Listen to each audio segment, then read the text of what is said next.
It's strange how a few words, just 5 of them, can leave you breathless. Not the kind of breathlessness that comes from joy or wonder, but the kind that feels like drowning. She looked me in the eyes and said, "It's not my problem." In that moment, it felt like time stopped. Everything I thought I knew about her, about us, suddenly crumbled. Our connection, our trust, everything I held on to, it was gone. Just like that. Have you ever experienced a moment like that?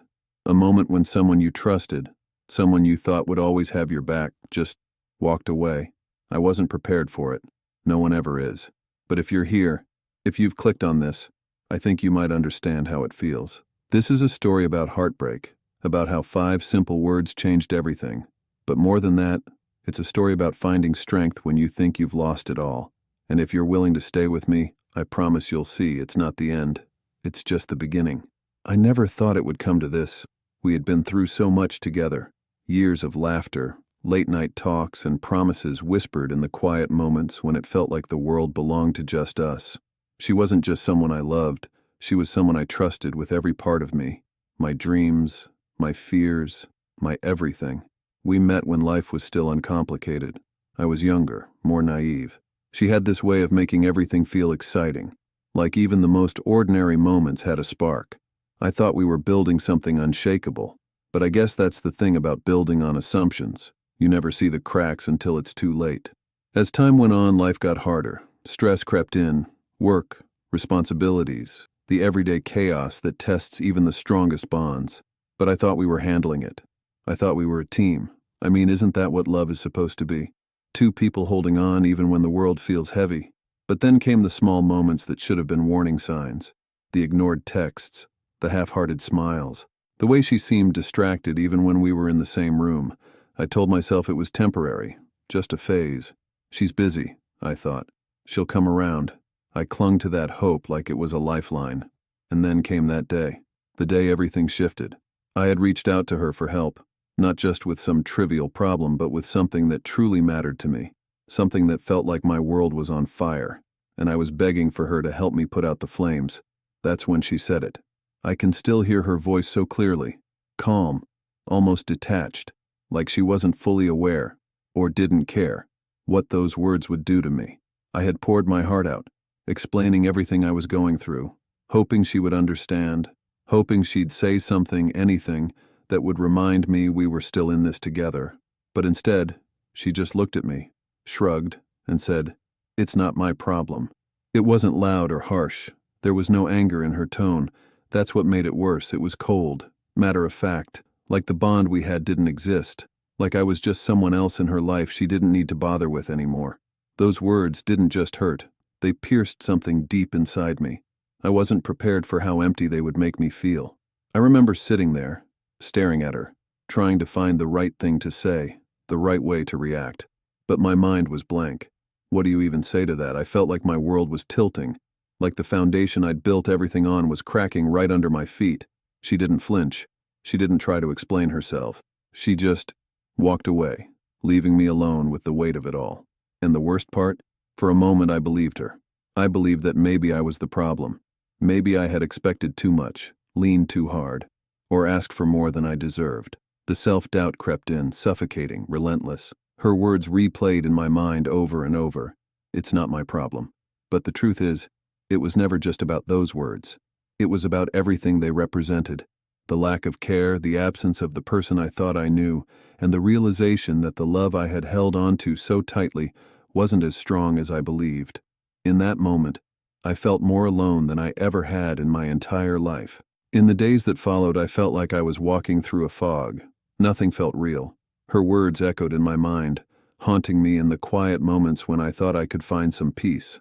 I kept replaying that conversation, trying to figure out where I went wrong, what I could have said differently to make her stay, to make her care. Every little thing reminded me of her. The coffee mug she always used sat on the counter like a ghost. Her favorite song would play on the radio, and I'd have to pull over because the tears made it impossible to see the road. Even the stupidest things, like the way she folded the edges of her notes, would hit me like a punch to the chest. But it wasn't just the memories that hurt, it was the questions I couldn't answer. Did I mean so little to her? Was it always like this, and I just never noticed? Or was it something I did that pushed her away? I spiraled, overthinking every word, every moment, every tiny detail that could have explained why she chose to walk away. And then came the anger. The kind of anger that burns hot but fizzles out just as quickly, leaving nothing but exhaustion behind. I wanted to blame her. I wanted to scream, to tell her how much she hurt me. But instead I bottled it up, afraid that if I let it out I'd lose what little control I still had over myself. I withdrew from everyone around me. Friends called, worried, but I couldn't bring myself to answer. How could I explain what I was feeling when I didn't even understand it myself? I felt like a burden, and the irony wasn't lost on me. Maybe she had felt the same way. Maybe that's why she said those words. The thought consumed me. It was like carrying a weight that got heavier every day. No matter what I did, I couldn't shake it. I couldn't escape the sadness, the anger, the guilt. It was a storm inside me that I didn't know how to weather, and for a while I thought I wouldn't survive it. I don't know exactly when it happened, but at some point, something inside me shifted. Maybe it was the exhaustion of carrying so much pain, or maybe it was the tiny voice in my head whispering, "You can't stay like this forever." At first, it was just a flicker, a faint glimmer of hope buried under all the hurt, but it was enough. One evening, I found myself staring at my reflection in the mirror. My eyes were swollen from crying, and I hardly recognized the person looking back at me. That's when it hit me. She was gone. Her words, her choices, her indifference, they were all out of my control. But how I chose to move forward, that was still mine. That realization didn't erase the pain, but it gave me something I hadn't felt in weeks: power. I started small. I wrote down my feelings, every messy, complicated thought that had been swirling in my head. At first, the words came out angry, desperate, even incoherent. But as I kept writing, something shifted. I began to see patterns in my pain, understand the deeper fears that her words had triggered, and slowly I started to let go of the questions I'd never get answers to. I reached out to friends, tentatively at first. I'd avoided them for so long that I wasn't sure they'd even pick up, but they did. One by one, they reminded me of something I'd forgotten. I wasn't alone. They listened without judgment, offered me their presence, and helped me see that I still had so much to hold on to, even when it felt like I'd lost everything. And then, there was the moment I finally stopped blaming myself. I can't tell you how hard that was. I had replayed every mistake I'd ever made, convinced that I was the reason she left. But one day, as I reread the words I had written, I realized something important. It wasn't about me. Her choice to say, "It's not my problem," had everything to do with her, and nothing to do with my worth. It wasn't an overnight transformation. Healing never is. There were still days when the sadness crept in, uninvited, or when anger threatened to pull me back into the spiral. But each time I reminded myself of the progress I'd made, no matter how small. And little by little, the weight began to lift. As the days turned into weeks, I started to reclaim pieces of myself that I thought I had lost. At first, it felt strange, even selfish, to focus on myself after spending so much time prioritizing someone else. But I began to realize something powerful. Self-care isn't selfish. It's survival. I started doing things I had neglected for so long. I picked up old hobbies, the ones that made me feel alive before I met her. Painting, reading, even just going for long walks without a destination. These small acts of care reminded me that joy didn't have to come from someone else. It could come from within me. I also began to set boundaries, not just with others, but with myself. I stopped apologizing for taking up space, for having needs, for saying no. That was the hardest part, letting go of the guilt that came with choosing myself. But each time I stood my ground, I felt a little stronger, a little more like the person I wanted to become. There was one moment I'll never forget.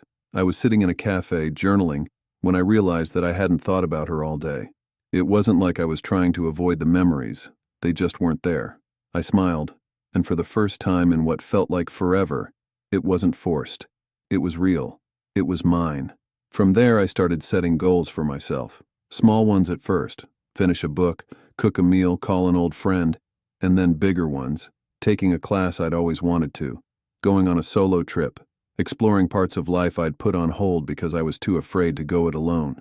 Every step I took reminded me that I was capable, that I was enough. I also began to surround myself with people who lifted me up, who reminded me of my worth without me having to prove it. They saw the best in me, even when I couldn't, and slowly their belief in me became my own. I stopped looking for validation from people who couldn't give it and started finding it within myself. The more I focused on my growth, the more I realized that her words, "It's not my problem," had become a gift in disguise. As painful as they were, they forced me to face a truth I'd been avoiding for far too long. I was the one who needed to take responsibility for my happiness, and that's exactly what I did. Looking back now, I can see that moment for what it truly was, a turning point. At the time, her words shattered me, but they also gave me the clarity I needed to let go of something that was no longer serving me. They forced me to confront the hard truth that not everyone who enters your life is meant to stay, and that's okay. I've come to realize that heartbreak doesn't have to define you. It can transform you, if you let it. What started as one of the darkest times in my life became the foundation for a version of myself I'm proud of, a version that knows their worth, that doesn't settle for less, that loves deeply, but not at the expense of their own happiness. And for anyone watching this who feels like they're still in that storm, I want you to know something. You are so much stronger than you think. The pain you feel right now isn't permanent. It's a process, a necessary part of growing into someone even more resilient, even more beautiful than you can imagine right now.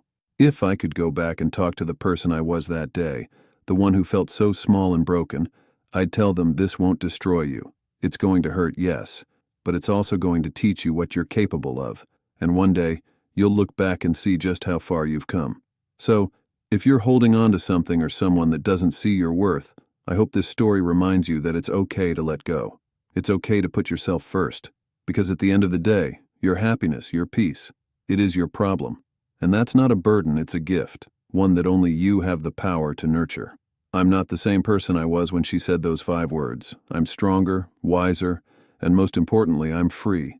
Free from the need for someone else to complete me. Free to live a life that feels whole on its own. If this story resonated with you, I'd love to hear your thoughts. Have you ever experienced a moment that broke you, but ultimately helped you grow? Share your story in the comments. I promise I'll read everyone. And if you're looking for more stories of resilience and self-discovery, don't forget to like, subscribe, and hit the notification bell. Remember, this is just the beginning. Let's keep growing together.